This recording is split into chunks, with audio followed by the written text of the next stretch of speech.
അനന്തഭദ്രത്തിലൂടെ തുടങ്ങിയതാണ്. Multiple times state award കിട്ടിയിട്ടുണ്ട്, 2 തവണ നാഷണൽ അവാർഡ് കിട്ടിയിട്ടുണ്ട്. ആനിമലിന് നാഷണൽ അവാർഡ് കിട്ടിയിട്ട് പോലും ഇപ്പം ചേട്ടന് കിട്ടുന്ന ഒരു അപ്രീസിയേഷൻ, അതായത് ലോക, കാന്താര, പെട്ടെന്ന് കോമൺ മാന്റെ ഇടയിലേക്ക് എല്ലാവരുടെ ഇടയിലേക്കും ഈ പേരങ്ങ് എത്തിയിരിക്കുന്നു. രാധാകൃഷ്ണനാണ് ചെയ്തത്. മലയാളത്തിൽ ഷക്കീലപ്പടം തന്നെ തേർഡ് റേറ്റഡ് മൂവി നടക്കുന്ന സ്ഥലം. ആദ്യത്തെ സിനിമ ശരിക്കും പറഞ്ഞാൽ അപരിചിതനാണ്. അന്നത്തെ കാലത്ത് മോണോ മാത്രം വന്നുകൊണ്ടിരുന്നൊരു കാലഘട്ടമാണ്. മോണോയുടെ ഇടയിൽ 5.1 തുടങ്ങിയ കാലം, അതായത് DTS എന്ന് പറയുന്ന രീതി തുടങ്ങിയ സൗണ്ടിന് ഒരു സറൗണ്ട്സും ഒക്കെ വന്ന കാലഘട്ടം. പടം റിലീസ് ചെയ്ത് കഴിഞ്ഞപ്പോഴത്തേക്ക് ബാക്കി പല തിയേറ്ററുകളിലും ആ പടം ഹോൾഡ് ഓവർ ആവുകയും 5.1 DTS തിയേറ്ററിൽ അത് ഹൗസ്ഫുള്ളായിട്ട് ഓടുകയും ചെയ്തു. അപ്പോൾ അങ്ങനെ ഒരു സംഭവം ഉണ്ടായപ്പോഴത്തേക്ക് സൗണ്ടിനൊരു ഇമ്പോർട്ടൻസ് ഉണ്ട് എന്ന് ആദ്യത്തെ പടത്തിൽ തന്നെ ഒരു സംഭവം ഉണ്ടായിരുന്നു. എൻ്റെ അടുത്ത് ആ സമയത്ത് ആഗ്രഹം ചോദിക്കുമ്പോൾ ഞാൻ പറയുന്നത് എനിക്കൊരു സിനിമാറ്റോഗ്രാഫർ ആണ്. അച്ഛൻ, ചിറ്റപ്പൻ, ഇവർ കാണുന്ന സിനിമ മാത്രമേ ഞാൻ കണ്ടിട്ടുള്ളൂ. പിന്നെ അറിയുന്ന സിനിമ എന്ന് പറയുന്നത്, ബന്ധം എന്ന് പറയുന്നത് പ്രിയമാമൻ വലിയ ഡയറക്ടറാണല്ലോ. അപ്പോൾ പ്രിയമാമനെ ഞാൻ വിളിച്ചു, പ്രിയമാമ എനിക്ക് അഡ്മിഷൻ വേണം കേട്ടോ പൂനെയിൽ സിനിമാറ്റോഗ്രാഫി പഠിക്കാനായിട്ട്. അപ്പോൾ എൻ്റെ അടുത്ത് പ്രിയമാ ചോദിച്ചു, നീ അത് കഴിഞ്ഞിട്ട് എന്ത് ചെയ്യും? 3 വർഷം പഠിക്കും, അത് കഴിഞ്ഞ് വെളിയിൽ ഇറങ്ങിയിട്ട് പിന്നെ പ്രിയമാവനുണ്ടല്ലോ. എന്നിട്ട് പറഞ്ഞു ഇല്ല, അത് കഴിഞ്ഞ് ഞാൻ സന്തോഷ് ശിവന്റെ കൂടെ വർക്ക് ചെയ്യും. സന്തോഷം ഇവരൊക്കെ എന്റെ അങ്കിളുമാരാണല്ലോ. അത് കഴിഞ്ഞ് ആര് പടം തരും? അപ്പൊ ഞാൻ പറഞ്ഞു പ്രിയമാവനുണ്ടല്ലോ. അപ്പോൾ ഉടനെ പുള്ളി പറയാണ്, അത് എനിക്ക് പടം ഉണ്ടെന്ന് നിനക്ക് എന്തോണം? കൊറോണയ്ക്ക് ശേഷം എല്ലാവരും മലയാള സിനിമ കാണാൻ തുടങ്ങി. എന്താണ് റിയൽ മലയാള സിനിമ എന്നുള്ളത് അറിയാൻ തുടങ്ങി. അതിന്റെ ഡെപ്ത് മനസ്സിലാക്കാൻ തുടങ്ങി. ഇന്ന് it's in A different zone. ഇപ്പൊ എവിടെ ചെന്നാൽ മലയാളം.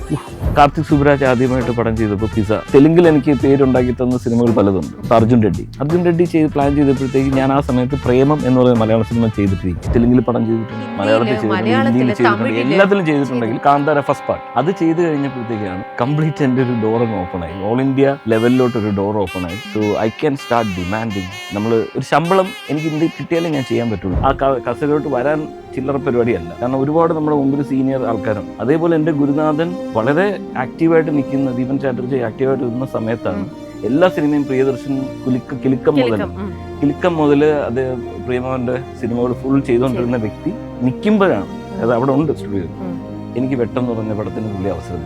എന്നെ ഏറ്റവും കൂടുതൽ അപ്രീഷിയേറ്റ് ചെയ്യുക, എന്നെ ഏറ്റവും കൂടുതൽ സപ്പോർട്ട് ചെയ്തത് എൻ്റെ ഗുരുനാഥൻ തന്നെയാണ്. ദീപൻ ചാറ്റർജി എന്ന വ്യക്തി എൻ്റെ അടുത്ത് എപ്പോഴും ഒരു പ്രാവശ്യം ഒരു സ്ഥലത്ത് ചെന്നപ്പോഴത്തേക്ക് അദ്ദേഹം എന്നെ ഇൻട്രൊഡ്യൂസ് ചെയ്ത് എൻ്റെ പിറക്കാതെ പോയ മോനാകട്ടോ. ഇറ്റ്സ് ലൈക്ക് ഇമോഷണലി കംപ്ലീറ്റ്ലി എനിക്ക് അഹങ്കാരം വരെ തോന്നിയിട്ടുണ്ട്. ലൈക്ക് മലയാള സിനിമ എന്ന് പറഞ്ഞാൽ ആദ്യം എന്നെ വിളിക്കും, എന്നിട്ടുള്ളൂ വേറെ നീ ആരുമല്ല, നോ വൺ എന്ന് പറയുന്ന തട്ട് കിട്ടിയത് എനിക്ക് തമിഴിലോട്ട് എൻ്റർ ആവുക.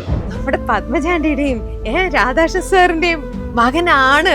എവിടെ തിരിഞ്ഞാലും സംഗീതം. പത്മജാന്റി ആണെങ്കിൽ മോനെ ചെറുപ്പം മുതലാകുമ്പോഴും അച്ഛനെ കണ്ടുപിടിക്കാൻ അച്ഛന്റെ പോലെ പോകും. അപ്പൊ അവരാരും വിചാരിച്ചിട്ടുണ്ടായിരുന്നില്ല മകൻ ഈ ഒരു മേഖലയിലേക്കായിരിക്കും തിളങ്ങാൻ പോകുന്നെന്നുള്ളത്. രക്ഷപ്പെടുമെന്ന് പ്രതീക്ഷിച്ചിട്ടില്ല. സിനിമ സ്വപ്നം കാണുന്നവർക്ക് ചാവറ ഫിലിം സ്കൂൾ, കൊച്ചി. നമസ്കാരം. ലൈഫ് നെറ്റ് TV പ്രേക്ഷകർക്ക് എല്ലാവർക്കും സ്വാഗതം. ബിഹൈൻഡ് ദ സക്സസിൽ ഇന്ന് എന്നോടൊപ്പം ഒരുപാട് മൾട്ടിപ്പിൾ ടൈംസ് ആണ് സ്റ്റേറ്റ് അവാർഡും അതേപോലെ നാഷണൽ അവാർഡും എല്ലാം ഏറ്റുവാങ്ങിയ, നമുക്ക് ഒരുപാട് അഭിമാനിക്കാവുന്ന നമ്മുടെ സ്വന്തം MR രാധാകൃഷ്ണൻ. ഹലോ, നമസ്കാരം. ഒരുപാട് സന്തോഷമാണ് രാജേട്ടാ ഇന്നിപ്പോ ഇവിടെ ഇങ്ങനെ കൂടിയിരിക്കാൻ പറ്റിയതിൽ തന്നെ. It's really my pleasure to have you. Definitely എനിക്കും വളരെ സന്തോഷമുണ്ട്. രമ്യയെ ഞാൻ ടി വിയിൽ ഇങ്ങനെ കോമ്പയർ ചെയ്യുന്ന കാണുമ്പോഴത്തേക്ക് ഭയങ്കരമായിട്ട് എനിക്ക് ഇഷ്ടമുള്ള ഒരു കോമ്പയറിങ് ആളാണ്. So to be here with you, എനിക്ക് അതിൽ വലിയ സന്തോഷം.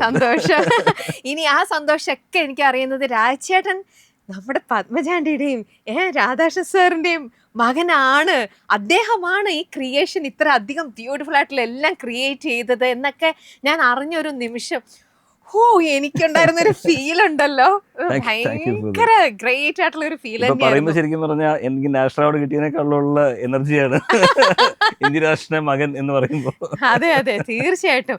അദ്ദേഹം, എനിക്ക് ഉറപ്പാണ്, പത്മജാന്റി ആയിക്കോട്ടെ സാർ ആയിക്കോട്ടെ, ജനിച്ചു കഴിഞ്ഞപ്പോ തന്നെ അദ്ദേഹത്തിന് ഒരു ഇതുണ്ടായിരുന്നിരിക്കണം. കാരണം അദ്ദേഹം അച്ഛനോ ഒരു ലെജൻഡ്, മകനും ഇപ്പൊ ഒരു കൊച്ചു ലെജൻഡ് തന്നെ. അപ്പൊ അവര് തീർച്ചയായിട്ടും നോക്കിക്കോ പത്മജ പപ്പ, നമ്മുടെ മോൻ അവൻ ഇരിക്കുന്ന മേഖല എന്താണോ അത് അവൻ റൂൾ ചെയ്യും. പിന്നീട് ഒരിക്കലും റൂൾ ചെയ്യുന്ന അവർ അന്നേ അവർ കണ്ടിട്ടുണ്ടാവണം. അതുകൊണ്ട് തന്നെ ആയിരിക്കണം ഈ ഒരു പേര് രാജ എന്നുള്ളൊരു പേര് തന്നെ അവർ ഇട്ടിട്ടുണ്ടാവുക. എനിക്ക് നറുക്കിട്ടെടുത്ത പേര് ആണോ? ശരിക്കും എൻ്റെ അച്ഛനൊരു പേര്, ഭയങ്കരമായിട്ടൊരു പഴയ പേര് അച്ഛൻ പേര് എനിക്ക് കൃത്യമായിട്ട് ഓർമ്മയില്ല, പക്ഷെ ആ ഒരു പേര് പറഞ്ഞ അമ്മ വാസ് അഗൈൻസ്റ്റ്. ആ. അപ്പൊ അമ്മ 3 പേര് എഴുതിയിട്ടു. ആ അച്ഛൻ പറഞ്ഞ പേര് രാജകൃഷ്ണൻ, ഹരികൃഷ്ണൻ. നറുക്ക് വീണത് രാജകൃഷ്ണനാണ്. അപ്പൊ അങ്ങനെയാണ് പേര് എനിക്ക് കിട്ടുന്നത്. അതാ രാജാവാവേണ്ട യോഗം അന്നുണ്ടായിരുന്നു, രാജയോഗം. ആ രാജയോഗത്തിൽ ഇവിടെ നിൽക്കാണ്. എന്തായാലും ഒരുപാട് സന്തോഷം. യെസ് രാജേട്ടാ, ഇപ്പോ എന്താ പറയാ, ഒരുപാട് ഞാൻ ഈ പറഞ്ഞ പോലെ ഒരുപാട് മൾട്ടിപ്പിൾ ടൈംസ് സ്റ്റേറ്റ് അവാർഡ് കിട്ടിയിട്ടുണ്ട്, 2 തവണ നാഷണൽ അവാർഡ് കിട്ടിയിട്ടുണ്ട്, ഇതല്ലാതെ വേറെയും കുറേ അവാർഡ്സ് കിട്ടിയിട്ടുണ്ട്. അനന്തഭദ്രത്തിലൂടെ തുടങ്ങിയതാണ്. അന്ന് മുതൽ തുടങ്ങിയ ഓരോ അവാർഡുകളും അപ്രീസിയേഷനും എല്ലാവരും അന്ന് എനിക്ക് തോന്നുന്നു സിനിമയായിട്ട് കൂടുതൽ ഇൻവോൾവ് ആയിട്ട് നിന്നവർക്കോ ടെക്നിക്കൽ സൈഡിൽ നിന്നവർക്കൊക്കെ കൂടുതൽ അന്ന് ശ്രദ്ധിച്ചിരുന്നു, അവർക്കൊക്കെ അറിയാമായിരുന്നു. പക്ഷേ അന്ന് ഇത്രയൊക്കെ അവാർഡ് കിട്ടിയിട്ട് പോലും, ഈവൻ ആനിമലിന് നാഷണൽ അവാർഡ് കിട്ടിയിട്ട് പോലും ഇപ്പം ചേട്ടന് കിട്ടുന്ന ഒരു അപ്രീസിയേഷൻ, അതായത് ലോക, കാന്താര, ഇപ്പത്തെ 3-4 മൂവി അടുപ്പിച്ച് ചെയ്ത് കഴിഞ്ഞപ്പോഴത്തേക്ക് പെട്ടെന്ന് കോമൺ മാൻ്റെ ഇടയിലേക്ക്, എല്ലാവരുടെ ഇടയിലേക്കും ഈ പേരങ്ങ് എത്തിയിരിക്കുന്നു. രാജാകൃഷ്ണനാണ് ചെയ്തത്. എല്ലാവരും അതൊരു വളരെ പ്രൗഡായിട്ടാണ് പറയുന്നതും. ചേട്ടന് ആ ഒരു ഡിഫറൻസ് ഫീൽ ചെയ്യുന്നുണ്ടോ? അനന്തഭദ്രം എന്ന് പറയുന്നത് എന്നെ തിരിച്ചറിഞ്ഞ പടമാണ്. ആദ്യത്തെ സിനിമ ശരിക്കും പറഞ്ഞാൽ അപരിചിതനാണ്. അപരിചിതനിൽ കൂടെയാണ് സ്റ്റാർട്ട് ചെയ്തത്. പക്ഷെ അപരിചിതൻ ഹെൽപ്പ് മീ എ ലോട്ട്. അന്നത്തെ കാലത്ത് മോണോ മാത്രം വന്നുകൊണ്ടിരുന്നൊരു കാലഘട്ടമാണ്. മോണോയുടെ ഇടയിൽ 5.1 തുടങ്ങിയ കാലഘട്ടം, അതായത് DTS എന്ന് പറയുന്ന രീതി തുടങ്ങിയ സൗണ്ടിന് ഒരു സറൗണ്ട്സും ഒക്കെ വന്ന കാലഘട്ടമാണ് 2003. അപ്പോൾ ആ ടൈമിൽ ആ അപരിചിതൻ സിനിമ ചെയ്ത് കഴിഞ്ഞപ്പോൾ അതൊരു ഗോസ്റ്റ് ഓറിയൻറ്റഡ് പടമായിരുന്നല്ലോ. അപ്പം പടം റിലീസ് ചെയ്ത് കഴിഞ്ഞപ്പോഴത്തേക്ക് ബാക്കി പല തിയേറ്ററുകളിലും ആ പടം ഹോൾഡ് ഓവർ ആവുകയും ഈ 5.1 DTS തിയേറ്ററിൽ അത് ഹൗസ്ഫുള്ളായിട്ട് ഓടുകയും ചെയ്തു. ഈ അവിടെ അങ്ങനെ ഒരു സംഭവം ഉണ്ടായപ്പോഴത്തേക്ക് സൗണ്ടിനൊരു ഇമ്പോർട്ടൻസ് ഉണ്ട് എന്ന് ആദ്യത്തെ പടത്തിൽ തന്നെ ഒരു സംഭവം ഉണ്ടായി അവിടെ. ആ ഇമ്പാക്റ്റ് എന്നെ ഭയങ്കരമായിട്ട് ഹെൽപ്പ് ചെയ്തു. ഡെഫിനറ്റ്ലി അത് പറയാതിരിക്കാൻ പറ്റത്തില്ല. Aparichithan is one of the reason ഞാൻ ഇവിടെ ഇരിക്കുന്നതിൻ്റെ one of the reason Aparichithan തന്നെയാണ്. അത് കഴിഞ്ഞിട്ട് ആണ് അനന്തഭദ്രം വന്നത്. അനന്തഭദ്രം അതിന് മുമ്പായിട്ട് വെട്ടം വന്നു. വെട്ടം കഴിഞ്ഞിട്ടാണ് ശരിക്കും 3-4 സിനിമയായിട്ടാണ് അനന്തഭദ്രം വരുന്നത്. പക്ഷേ ഇത് ഓരോന്നോരോന്നായിട്ട് ആ ടൈമിൽ നമ്മൾ തിരിച്ചറിഞ്ഞു എന്നുള്ളതാണ്. അനന്തഭദ്രം മാർക്ക് മീ, അതായത് സ്റ്റാമ്പ് ചെയ്തു തന്നെ. അതായത് ഇവൻ കൊള്ളാം, ഇൻഡസ്ട്രിക്ക് ഇവൻ ആവശ്യമുണ്ടെന്നൊരു തോന്നല് അനന്തഭദ്രത്തിൽ കൂടെ ഉണ്ടാക്കാൻ പറ്റി. അതിന് പക്ഷേ യു നോ ദാറ്റ് അച്ഛന്റെ അതെ, അപ്പൊ അച്ഛന്റെ മ്യൂസിക്കിൽ ചെയ്യുക എന്ന് പറയുന്ന ഒരു, എനിക്ക് തോന്നുന്നു അതാണ് ആദ്യത്തെ അച്ഛൻ്റെ ലൈക്ക് ഞാനും അച്ഛനുമായിട്ടുള്ള കൊളാബറേഷനുള്ള ആദ്യത്തെ പടം, അവസാനത്തെ പടവും. അപ്പോൾ അത് അദ്ദേഹം ഉണ്ടായിരുന്നത് കൊണ്ടാണോ ചേട്ടനിലേക്ക് ആ വർക്ക് അന്ന് എത്തിപ്പെട്ടത്? അല്ല, അപരിചിതൻ എന്നുള്ള പടത്തിന്റെ ബാക്കപ്പ് തന്നെയാണ്. കാരണം അപരിചിതനിൽ സന്തോഷ് ശിവനാണ് അതിന്റെ ക്യാമറ, സഞ്ജീവ് ശിവനാണ് ഡയറക്ടർ.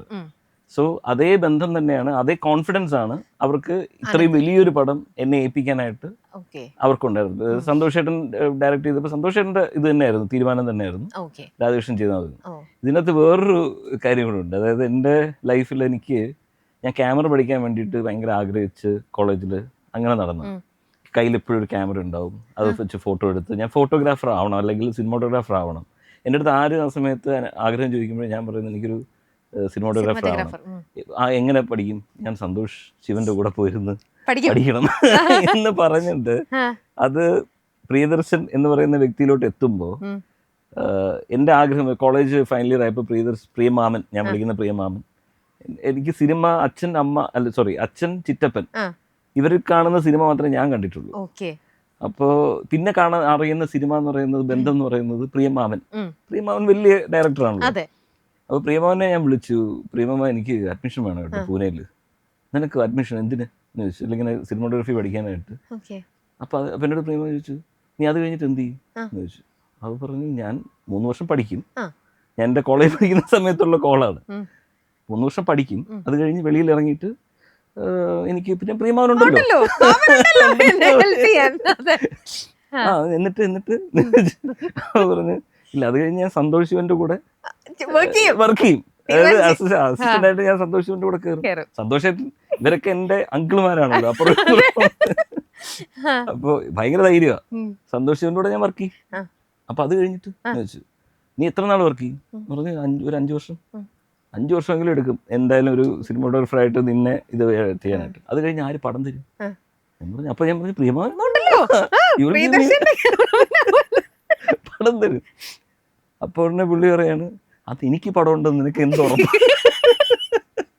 അയ്യോ ഇമ്മീഡിയറ്റ് ചോദിച്ച ചോദ്യം, എനിക്ക് അന്ന് സിനിമ ഉണ്ടാവും നിനക്ക് എന്ത് ഉറപ്പ്?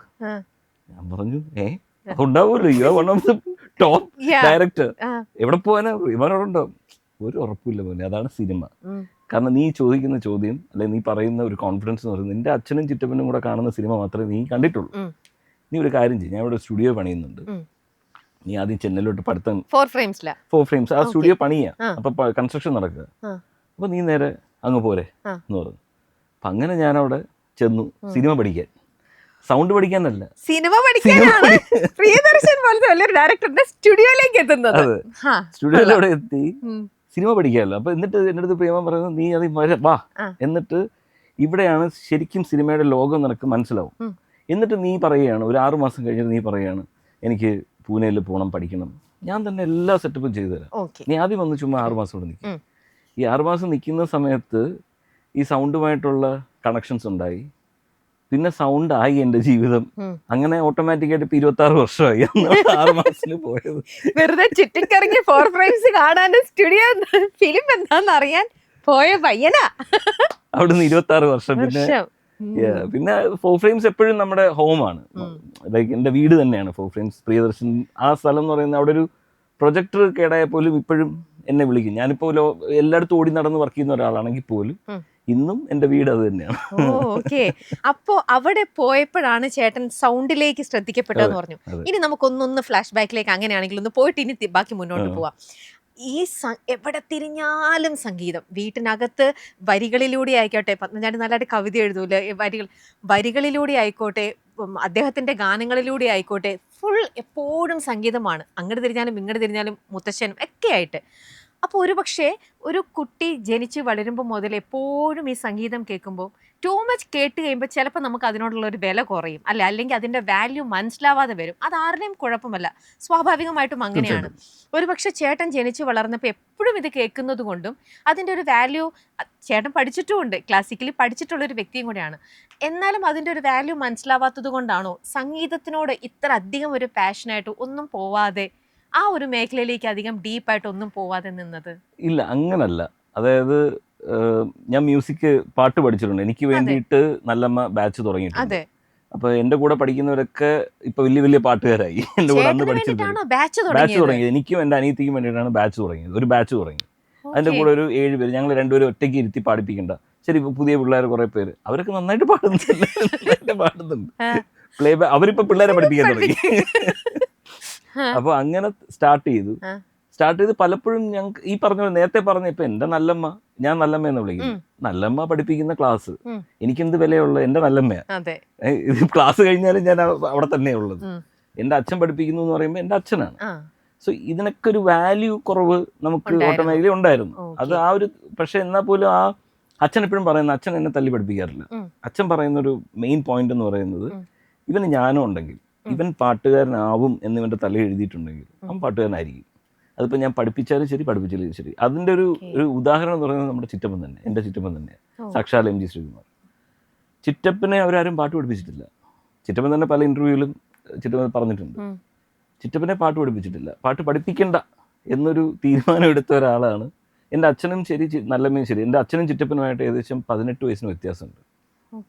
ശരിക്കും ഒരു അച്ഛനും മോനുമായിട്ടുള്ള പ്രായ വ്യത്യാസത്തിന് വേണമെങ്കിൽ പറയാം, 18 വയസ്സ് വ്യത്യാസമുണ്ട്. അപ്പോൾ ചിറ്റപ്പൻ ജനിച്ചപ്പോഴേ അച്ഛനും നല്ലമ്മയും പാട്ടുകാരാ.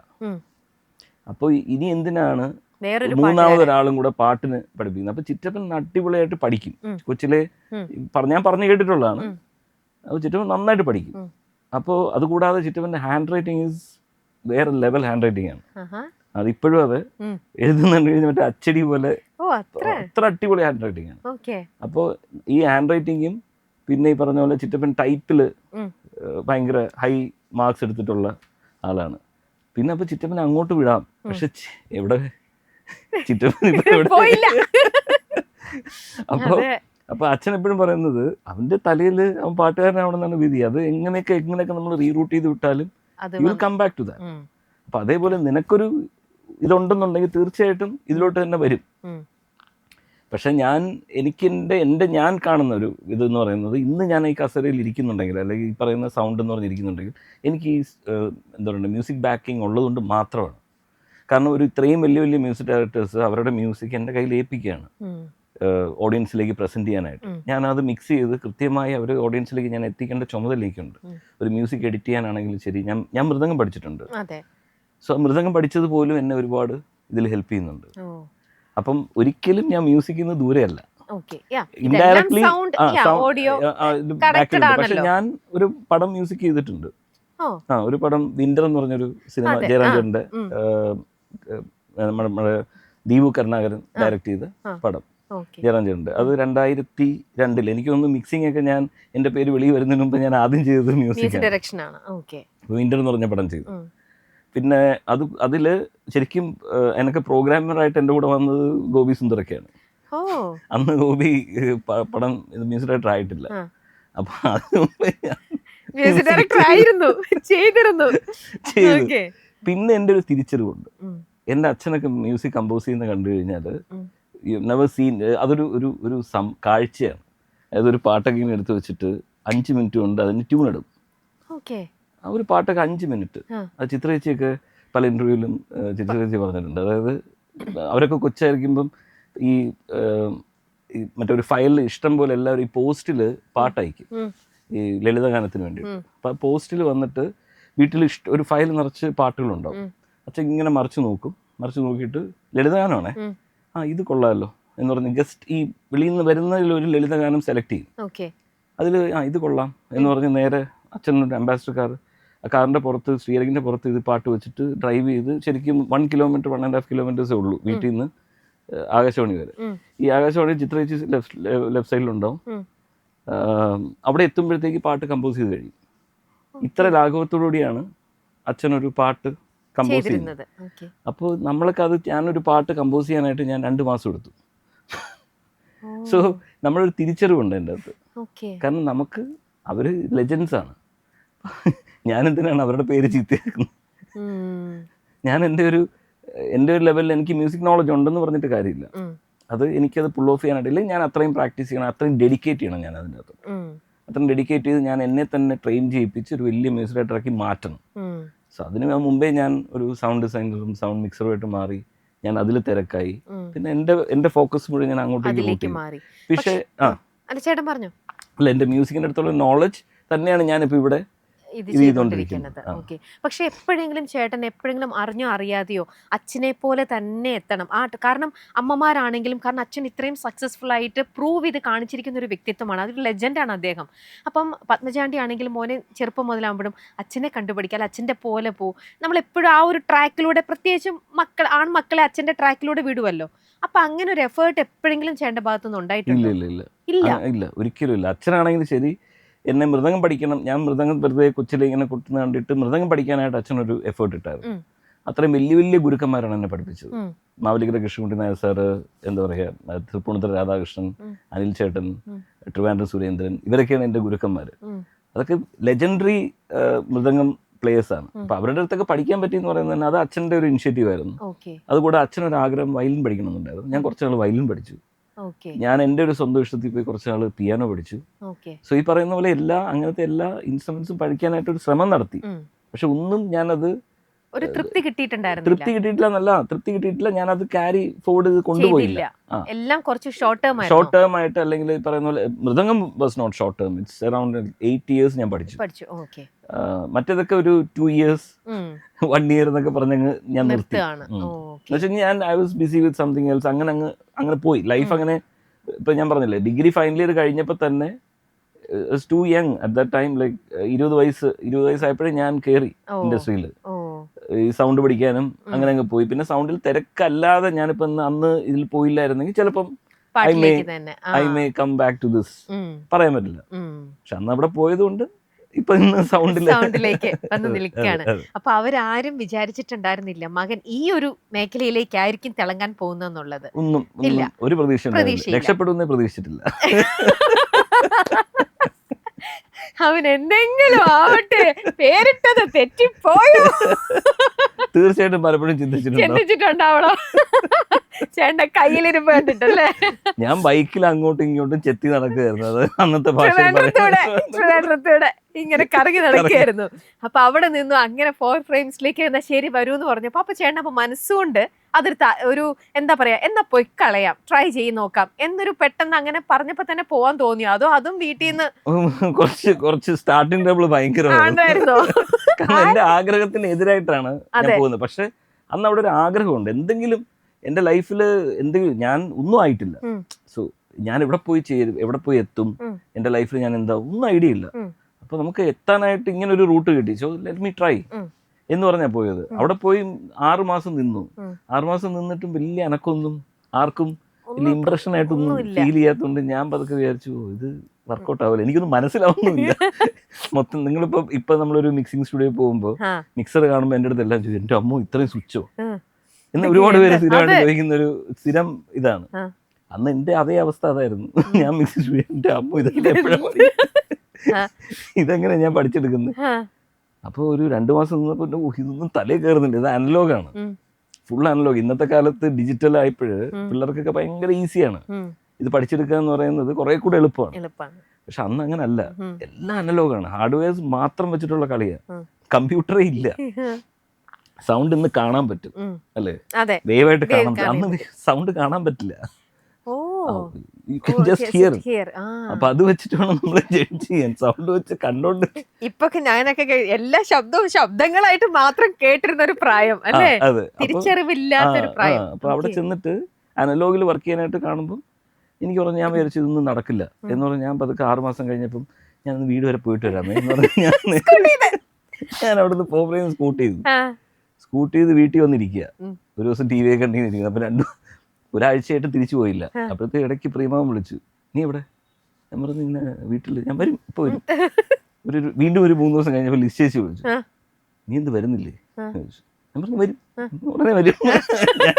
ഇതിങ്ങനെ എക്സ്റ്റെൻഡ് ആയി പോയിക്കോ, ഞാനിങ്ങനെ വലിച്ചു നീട്ടുകയാണ്.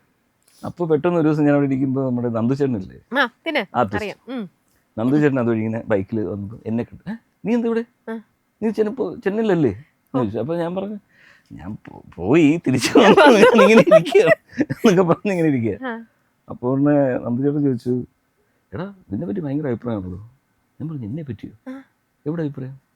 അല്ല, ദീപൻ സാറും പ്രീമാവനും ചിറ്റപ്പനും ഞാനും കൂടെ ഇരുന്നൊന്ന് വൈകുന്നേരം ഡിന്നറൊക്കെ കഴിച്ചുകൊണ്ടിരിക്കുകയായിരുന്നു. അപ്പോൾ ഞാൻ ചോദിച്ചു, എങ്ങനെയുണ്ട് നമ്മുടെ പയ്യൻ, എങ്ങനെയുണ്ട് എന്ന് ചോദിച്ചാൽ പറഞ്ഞു, ദീപൻ സാർ എൻ്റെ ഗുരു എന്ന് പറയുന്ന വ്യക്തി പറഞ്ഞു, അവൻ രക്ഷപ്പെടും, കുഴപ്പമില്ല, അവൻ എടുക്കനാ, അവൻ നന്നായിട്ട് പെട്ടെന്ന് പഠിച്ചെടുക്കുന്നുണ്ട്. ഞാൻ എന്നെ പറ്റിയാണോ പറഞ്ഞത്? എനിക്കിതൊരു ആ ഫീഡ്ബാക്ക് കിട്ടിയില്ലല്ലോ, എന്നെ ആരും മൈൻഡ് ചെയ്യാത്ത പോലെ ഞാൻ ഫീൽ ചെയ്യുന്നു. ഞാൻ പറഞ്ഞു അത് കൊള്ളാലോ. അപ്പോൾ തന്നെ ഞാൻ വിചാരിച്ചു, ഓക്കെ, എനിക്കൊരു എനർജി ഇവിടെ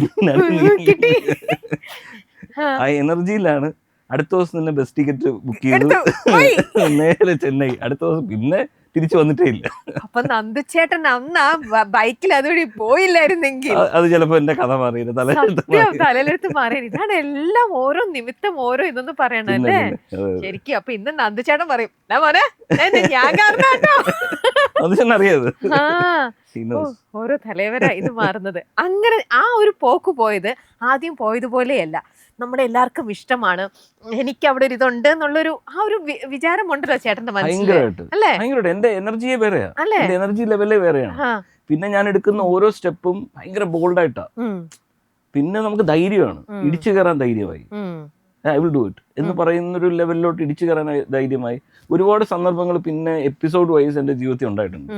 ആ കസലോട്ട് വരാൻ ചില്ലറ പരിപാടിയല്ല, കാരണം ഒരുപാട് നമ്മുടെ മുമ്പിൽ സീനിയർ ആൾക്കാരുണ്ട്. അതേപോലെ എൻ്റെ ഗുരുനാഥൻ വളരെ ആക്റ്റീവായിട്ട് നിൽക്കുന്ന, ദീപൻ ചാറ്റർജി ആക്റ്റീവായിട്ട് നിന്ന സമയത്താണ് എല്ലാ സിനിമയും പ്രിയദർശൻ കിലുക്കം മുതൽ അത് പ്രിയമാവൻ്റെ സിനിമകൾ ഫുൾ ചെയ്തുകൊണ്ടിരുന്ന വ്യക്തി നിൽക്കുമ്പോഴാണ്, അത് അവിടെ ഉണ്ട് സ്റ്റുഡിയോയിൽ, എനിക്ക് വെട്ടെന്ന് പറഞ്ഞ പടത്തിന് പുള്ളി അവസരം തരുന്നു. അതൊരു ഭയങ്കര ബോൾഡായിട്ടുള്ളൊരു ഇതാണ്. അപ്പം അന്ന് എന്നെ ഏറ്റവും കൂടുതൽ അപ്രീഷിയേറ്റ് ചെയ്യുക, എന്നെ ഏറ്റവും കൂടുതൽ സപ്പോർട്ട് ചെയ്തത് എൻ്റെ ഗുരുനാഥൻ തന്നെയാണ്. സോ ഇങ്ങനത്തെ ഉള്ള ഒരു ബാക്കിങ് ഭയങ്കരമായിട്ട് എന്നെ ഹെൽപ്പ് ചെയ്തിട്ടുണ്ട്. ജസ്റ്റ് ഇതൊക്കെ ഭയങ്കരമായിട്ട് ഈഗോസും ബാക്കി പ്രശ്നങ്ങളും ഉണ്ടാവാൻ സാധ്യതയുള്ള ഒരു ഏരിയയാണ് ഇതെല്ലാം. തീർച്ചയായിട്ടും. പക്ഷെ അപ്പോൾ പോലും എൻ്റെ ഗുരുനാഥൻ എന്നെ കൈപിടിച്ച് എന്നെ അത്രയും സപ്പോർട്ട് ചെയ്ത് I definitely depend my knowledge under his feet. Actually like Deepan Chatterjee എന്ന വ്യക്തി എൻ്റെ അടുത്ത് എപ്പോഴും ഒരു പ്രാവശ്യം ഒരു സ്ഥലത്ത് ചെന്നപ്പോഴത്തേ അദ്ദേഹം എന്നെ ഇൻട്രൊഡ്യൂസ് ചെയ്ത് എൻ്റെ പിറക്കാതെ പോയ മോനാകട്ടോ. It's like emotionally completely. അപ്പം അദ്ദേഹത്തിൻ്റെ കൂടെ 4 വർഷം ഞാൻ നിന്നു. ആ 4 വർഷം നിന്നത് ഞാൻ അങ്ങനെ നിന്നേ, മനസ്സിലായല്ലേ. പുള്ളിയെ സേഫാക്കി എല്ലാ കാര്യങ്ങളും നമ്മൾ ഏറ്റെടുത്ത് അങ്ങനെ നിന്നുകൊണ്ടാണ് ഞാനിന്ന് അങ്ങോട്ട് വന്നത്. ഓക്കെ. അദ്ദേഹത്തിന്റെ അടുത്ത് നിന്ന് പഠിച്ച പാഠങ്ങളാണ്, അല്ലാതെ ഒരു സ്കൂളിൽ പോയിട്ട് ഓഡിയോഗ്രഫി എന്താണെന്നോ ഡിസൈനിങ് ഈ സൗണ്ട് എങ്ങനെ മിക്സ് ചെയ്യണം ഇതൊന്നും പഠിച്ചിട്ടില്ല.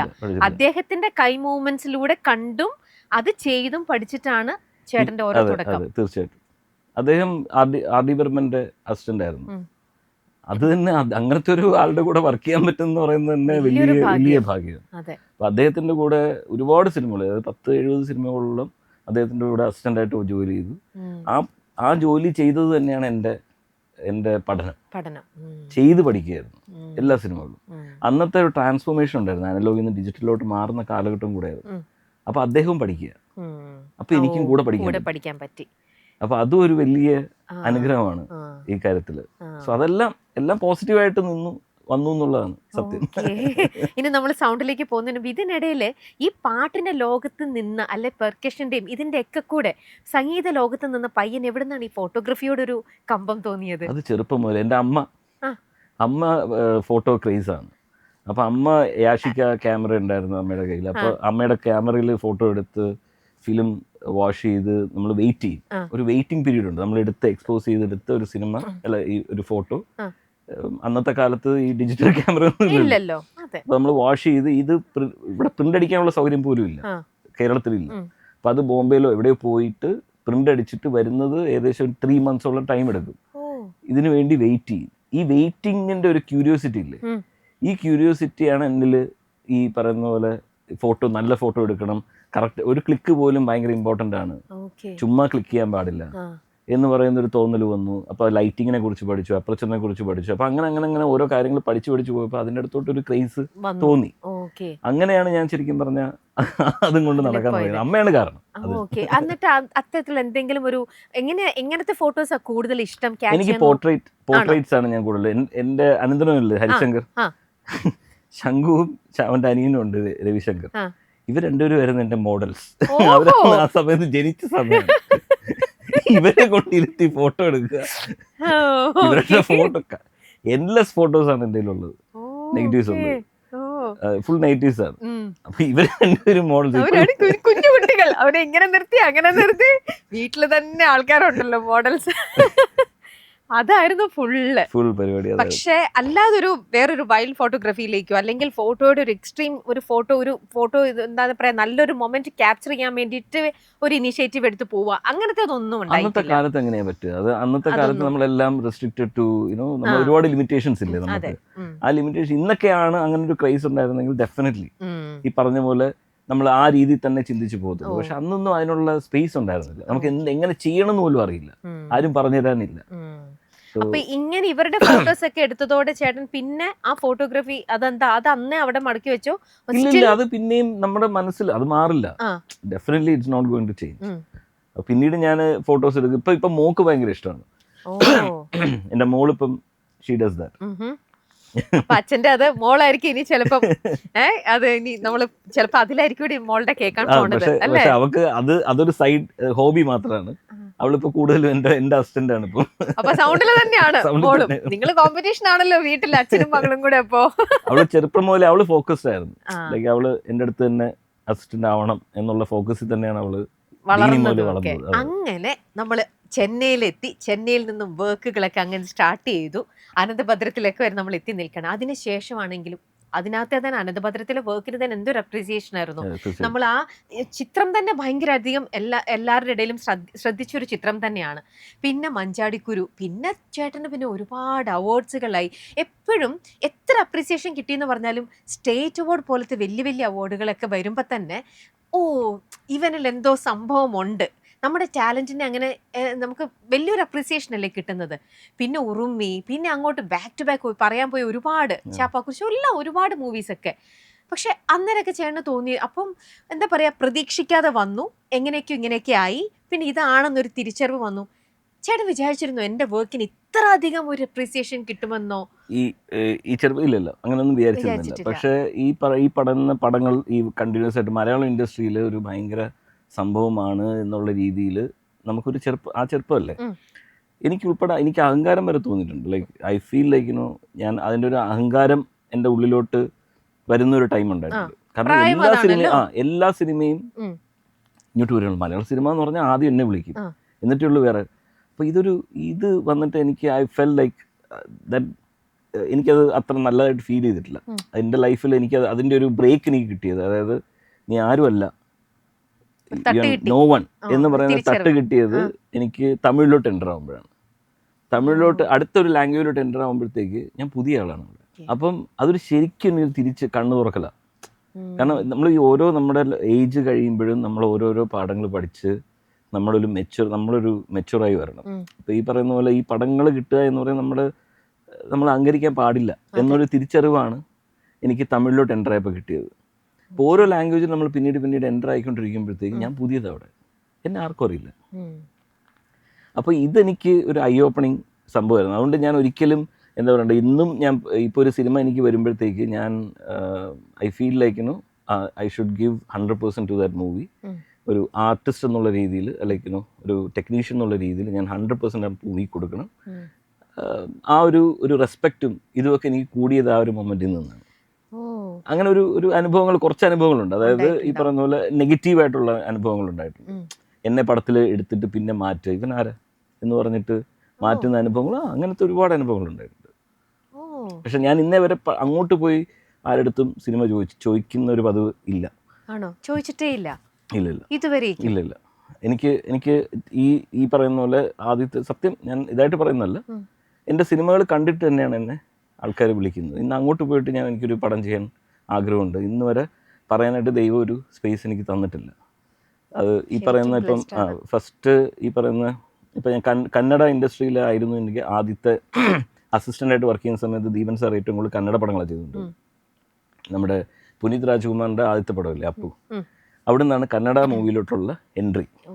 ഓക്കെ, അതിനുശേഷം പിന്നെ കുറേ കന്നഡ പടങ്ങളായി. കന്നഡ പടങ്ങൾ കഴിഞ്ഞിട്ട് അപ്പം മലയാളം പടം ചെയ്യാറേ ഇല്ല, കന്നഡ പടങ്ങളായിരുന്നു കൂടുതൽ. അത് കഴിഞ്ഞ് കുറേ നാൾ കഴിഞ്ഞപ്പോഴത്തേക്ക് കന്നഡ പടം ദീപൻ സാർ മരിച്ചതോടുകൂടി കന്നഡ പടങ്ങൾ ഇല്ലാതായി, കന്നഡ പടങ്ങൾ വരാതെയായി. അപ്പം അത് കഴിഞ്ഞപ്പോഴത്തേക്ക് പെട്ടെന്നൊരു ദിവസം എവിടുന്നോ ഗോദി ബെന്ന സാധാരണ മയക്കത്തു എന്ന് പറഞ്ഞൊരു പടം, മറ്റേ ഹേമന്ത് റാവു എന്ന് പറയുന്ന ഡയറക്ടർ, അതായത് അന്ധാധുവിൻ്റെയൊക്കെ റൈറ്ററാണ്. അന്ധാധുൻ എഴുതുന്നതിന് മുമ്പ് പുള്ളി ചെയ്ത പടമാണ് ഗോദി ബെന്ന സാധാരണ മയക്കത്തു. സഡൻലി കോൾ കെയിം, എന്നെ വിളിച്ചിട്ട് പറഞ്ഞു ഇങ്ങനൊരു പടമുണ്ട് സർ, ചെയ്യണമെന്ന് ആഗ്രഹമുണ്ടെന്ന്. അപ്പോൾ എൻ്റെ മറ്റ് പടങ്ങൾ മലയാള സിനിമകൾ കണ്ടിട്ടാണ് പുള്ളി എന്നെ അപ്രോച്ച് ചെയ്യുന്നത്. അപ്പോൾ പുള്ളി കാർ ഓടിച്ച് അവിടെ നിന്ന് ബാംഗ്ലൂരിൽ നിന്ന് ഇവിടെ വന്നു, എന്നെ മീറ്റ് ചെയ്തു, എന്നെ പടം ഏൽപ്പിച്ചു. ആ പടത്തിൽ നിന്നാണ് ഞാൻ വീണ്ടും കന്നഡ ഇൻഡസ്ട്രിയിലോട്ട് എൻ്റർ ആവുന്നത്, വീണ്ടും റീ എൻ്റർ ആവുന്നത്. അതിൽ നിന്നാണ് എനിക്ക് രക്ഷിത് ഷെട്ടിയായിട്ടുള്ള ബന്ധം ഉണ്ടായത്, അതിൽ നിന്നാണ് ഋഷഭ് ഷെട്ടിയോട് ബന്ധം ഉണ്ടാവുന്നത്, കിർക്ക് പാർട്ടി ഉണ്ടാവുന്നത്. ഈ സിനിമകളൊക്കെ ഇങ്ങനെ ഒരു ചെയിനായിട്ട് പിന്നെ ഈ കാന്താരയിലോട്ട് എത്താനായിട്ടുള്ള ചവിട്ടുപടിയായിരുന്നു ശരിക്കും ഗോദി ബെന്ന സാധാരണ മയക്കത്തു. കാന്താര ഉണ്ടായി കഴിഞ്ഞപ്പോഴാണ് നമ്മുടെ ലൈഫിൽ ഭയങ്കരമായ മാറ്റങ്ങളുണ്ടായത്. അതായത് ഇത്രയും നാൾ നമ്മൾ തെലുങ്കിൽ പടം ചെയ്തിട്ടുണ്ട്, കന്നഡയിൽ പടം ചെയ്തിട്ടുണ്ട്, മലയാളത്തിൽ ചെയ്തിട്ടുണ്ട്, ഹിന്ദിയിൽ ചെയ്തിട്ടുണ്ട്, എല്ലാത്തിലും ചെയ്തിട്ടുണ്ടെങ്കിലും ഞാൻ ചെയ്ത് പോകുന്നു. കണ്ടിന്യൂസ് ആയിട്ട് നമ്മൾ ചെയ്യുന്നുണ്ട്, എന്നെ നോട്ട് ചെയ്യുന്നുണ്ട്.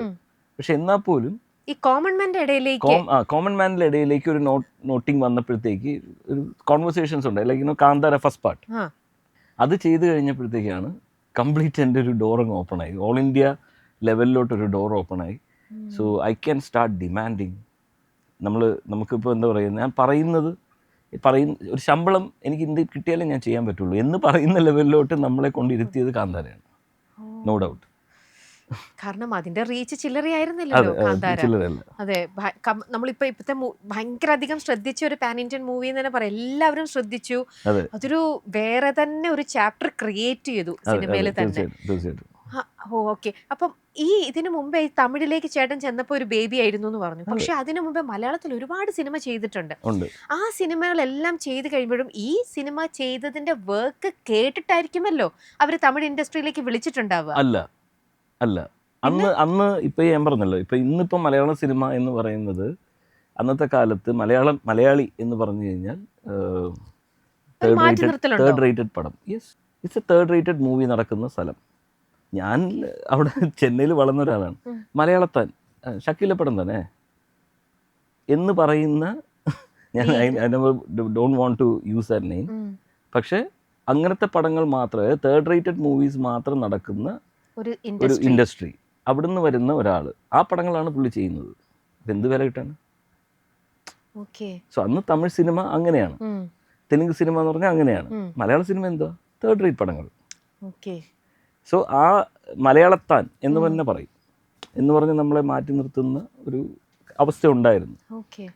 ശരിക്കും പറഞ്ഞാൽ കൊറോണ കഴിഞ്ഞതിന് ശേഷമാണ് ആൾക്കാർ മലയാള സിനിമ എന്താന്നുള്ളത് ശരിക്കും എല്ലാരും മലയാളത്തിൽ ഓരോ റിലീസും ബാക്കി എല്ലാ ഇൻഡസ്ട്രിക്കാരും വെയിറ്റ് ചെയ്തിരിക്കുകയാണ്. ഇവരെല്ലാരും കാണുന്നുണ്ട്. ഇന്നിപ്പോ എല്ലാവരും ഏതൊരു നമ്മള് നോക്കിക്കഴിഞ്ഞാലും ഭയങ്കരമായിട്ട് എല്ലാവരും സംസാരിക്കുന്നതും കാണാം മലയാളം മൂവീസ്. പക്ഷെ അത് അവിടെ നിന്ന് അനുഭവിച്ചിട്ടൊരാളാണ് വ്യക്തി എന്നുള്ള രീതിയിൽ അല്ലേ? എനിക്ക് അതിന്റെ ഡിഫറൻസ് ഉണ്ടല്ലോ. ഞാൻ ഇന്ന് I'm so proud to say that I'm a Malayali, I work for Malayalam movies. ആ പ്രൗഡ് തന്നത് ശരിക്കും പറഞ്ഞ കൊറോണയാണ്. കൊറോണയ്ക്ക് ശേഷം എല്ലാവരും മലയാള സിനിമ കാണാൻ തുടങ്ങി. എന്താണ് റിയൽ മലയാള സിനിമ എന്നുള്ളത് അറിയാൻ തുടങ്ങി, അതിൻ്റെ ഡെപ്ത് മനസ്സിലാക്കാൻ തുടങ്ങി. ഇന്ന് it's in A different zone.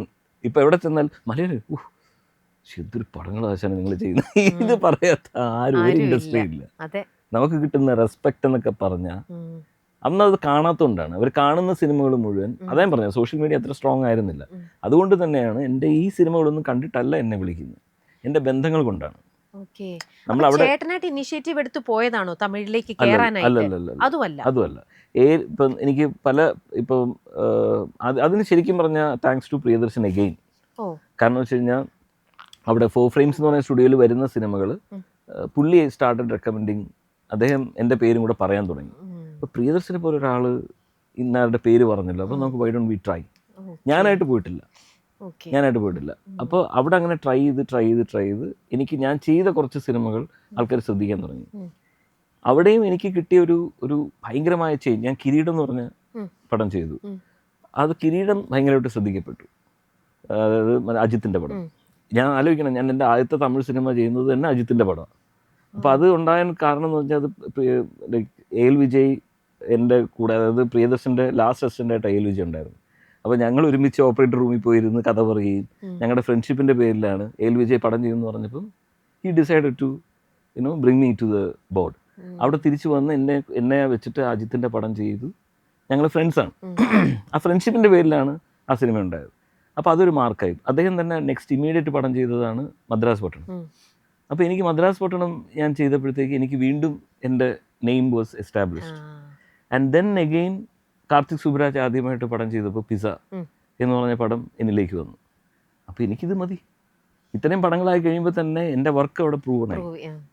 അപ്പോൾ അത് കഴിഞ്ഞാൽ പിന്നെ എനിക്ക് തിരിഞ്ഞു നോക്കേണ്ട കാര്യം. അപ്പോൾ ഇതെല്ലാം ഒരു ചെയിൻ പോലെ. ഇപ്പോൾ ഇറ്റ് ഈസ് കാർത്തിക് സുബ്രാജ് എൻ്റെ അടുത്ത് വരുന്ന മദ്രാസ് പട്ടണം കാരണം മനസ്സിലായില്ല. അപ്പോൾ എല്ലാത്തിനും ഒരു റീസൺ ഉണ്ട്. അപ്പം എൻ്റെ ഫസ്റ്റ് തുടക്കം മാത്രമാണ് എൻ്റെ അകത്തുള്ള ഏറ്റവും വലിയ സ്ട്രഗിൾ എന്ന് പറയുന്നത്. അപ്പോൾ അത് കഴിഞ്ഞിട്ട് ഞാൻ ഇപ്പോൾ എനിക്ക് തെലുങ്കിൽ എനിക്ക് പേരുണ്ടാക്കി തന്ന സിനിമകൾ പലതുണ്ട്. ഇപ്പോൾ അർജുൻ റെഡ്ഡി, സന്ദീപ് വെങ്ക എന്ന് പറയുന്ന അദ്ദേഹത്തിൻ്റെ ആദ്യത്തെ സന്ദീപ് റെഡ്ഡി വെങ്ക, ലൈക്ക് അനിമലിൻ്റെ ഡയറക്ടർ. സോ അദ്ദേഹം ആദ്യമായിട്ട് ചെയ്ത പടമാണ് അർജുൻ റെഡ്ഡി. അർജുൻ റെഡ്ഡി പ്ലാൻ ചെയ്തപ്പോഴത്തേക്ക് ഞാൻ ആ സമയത്ത് പ്രേമം എന്ന് പറയുന്ന മലയാള സിനിമ ചെയ്തിട്ടിരിക്കുക. ഇത് ഭയങ്കരമായിട്ട് എല്ലാവരും ശ്രദ്ധിച്ചിരുന്ന ഒരു സിനിമയാണ്. ഇങ്ങനെ ശ്രദ്ധിച്ച സമയത്ത് ഈ പ്രേമം ചെയ്ത ആള് നമുക്ക് ചെയ്യാം എന്ന് പറഞ്ഞാണ് അർജുൻ റെഡ്ഡി എൻ്റെ അടുത്ത് വരുന്നത്. അപ്പോൾ അർജുൻ റെഡ്ഡി ചെയ്ത് കഴിഞ്ഞപ്പോഴത്തേക്ക് അർജുൻ റെഡ്ഡിയുടെ ബേസിൽ എനിക്ക് കുറേ പടങ്ങൾ വന്നു. പക്ഷേ ഇതെല്ലാം അർജുൻ റെഡ്ഡിയെ ഞാൻ ചെയ്തതാണ് എന്ന് ഇന്ന് ആൾക്കാർക്ക് അറിയാമെങ്കിൽ അതിന് റീസൺ എന്ന് പറയുന്നത് കാന്താര എന്ന് ഞാൻ പറഞ്ഞു. ഞാൻ മനസ്സിലായില്ലേ? ഇതെല്ലാം അവിടെ ഉണ്ട്, ഞാൻ ചെയ്ത് പോകുന്നുണ്ട്. പക്ഷെ ഇതെല്ലാം ഒന്ന് ഓപ്പൺ അപ്പ് ആയി. എനിക്ക് ഇന്നിപ്പോൾ ഇവിടെ ഇരുന്ന് വളരെ ഞാനത് ചെയ്തു ഇത് ചെയ്തു എന്നൊക്കെ പറയാൻ റീസൺ കാന്താരയാണ്. സിനിമ സ്വപ്നം കാണുന്നവർക്ക് ചാവറ ഫിലിം സ്കൂൾ, കൊച്ചി.